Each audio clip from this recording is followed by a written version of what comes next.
Question 3 ஒரு டிஃப்ரெண்ட்டான question. நீங்கள் இதில் வந்து ஒரு இமேஜ் யூஸ் பண்ண போகிறீங்க. ஸோ நம்ம என்ன பண்ணுறோன்னா காலம்குள்ளே இப்போ ஒரு இமேஜ் வச்சுருவோம். உங்களுக்கே தெரியும் இமேஜ் வைக்கிறது எப்படின்ட்டு. ஒரு இமேஜ் ஃபங்க்ஷனை கால் பண்ணி அதுக்குள்ளே நம்ம ஃபர்ஸ்ட் ஒரு இமேஜை கொடுக்கணும். ஒரு இமேஜோட பார்த்து கொடுக்கணும். கரெக்டாக இமேஜ் எங்கே இருக்குங்கிறது கொடுக்கணும். நம்ம ஒரு ஃபோட்டோ கொண்டாந்து கோட் எடிட்டரில் வைக்க முடியாது. அதுதான் நம்ம பெயிண்டருக்குள்ளே வைப்போம். ஸோ இப்போ நான் பெயிண்டருக்குள்ளே என்ன டைப் பண்ணுறேன்னு பார்த்தீங்கன்னா, பெயிண்டர் ரிசோர்ஸ்னு ஒரு ரிசோர்ஸ் கொடுக்க போகிறேன். அந்த ரிசோர்ஸில் வந்து அதுக்கு ஒரு ஐடி கொடுக்குறேன். அந்த ஐடியில் என்ன கொடுக்குறேன்னு பாருங்கள், r.drawable.ironman கொடுக்குறேன். ஸோ ஒரு அயன்மேனோட ஃபோட்டோ நான் என் ட்ராபிள் ஃபோல்டருக்குள்ளே வச்சுருக்கேன். உங்களுக்கு ட்ராபிள் ஃபோல்டர் தெரியல, RESங்கிற ஃபோல்டருக்குள்ளே இருக்கும்ல, அதுக்குள்ளே வச்சுருக்கேன். ஸோ இப்போ பெயிண்டருக்குள்ளே அந்த ஃபோட்டோ போயிடும்.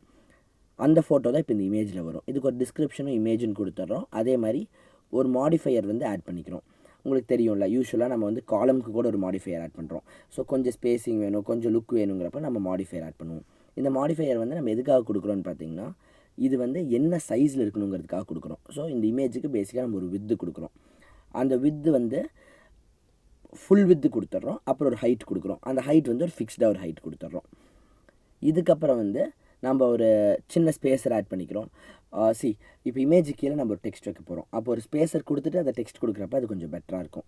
அதுக்காக நம்ம ஒரு ஸ்பேஸர் ஆட் பண்ணிட்டு அந்த ஸ்பேஸர் வந்து ஒரு பர்டிகுலர் பிக்சல் கொடுத்துட்டோன்னா உங்களுக்கே தெரியும், கொஞ்சம் நமக்கு வந்து ஒரு நீட்டான ஸ்பேஸிங் கிடைக்கும்.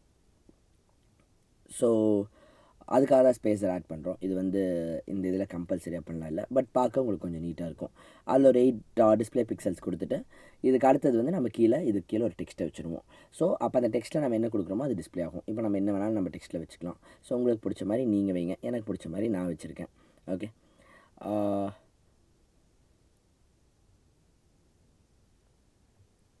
இதுக்கு டெக்ஸ்ட்டுக்கு ஒரு ஃபாண்ட் சைஸோ கொடுக்கறது இட்ஸ் ஹைலி ரெக்கமெண்டட். ஸோ அதுக்கு ஒரு ஃபாண்ட் சைஸோ கொடுத்துட்டு ரன் பண்ணோம்னா you'd be able to see your code running smoothly. 1 second wait பண்ணுங்க, ஓப்பன் ஆகிடட்டும்.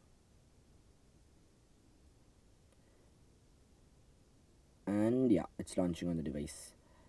ஸோ உங்களுக்கு புரியுதில்ல, இமேஜ் அதுக்குள்ளே நம்ம வந்து ட்ராபுல்குள்ளே இருக்கிற ஒரு ரிசோர்ஸை பாயிண்ட் பண்ணிடுறோம். ஸோ அந்த இமேஜை வச்சுட்டு அது கீழே ஒரு டெக்ஸ்ட் வரணும். ஆனால் நல்லா ஞாபகம் வச்சுக்கோங்க, அந்த இமேஜை மட்டும் நீங்கள் ட்ராபுல்குள்ளே வச்சுருக்கணும். ஸோ அதுதான் மெயின் ரூல். ஓகேவா? இப்போ பாருங்கள், இது லோட் ஆகி முடிச்சோடனே அந்த இமேஜ் வந்துருச்சு, அது கீழே இந்த டெக்ஸ்ட்டு வந்துருச்சு.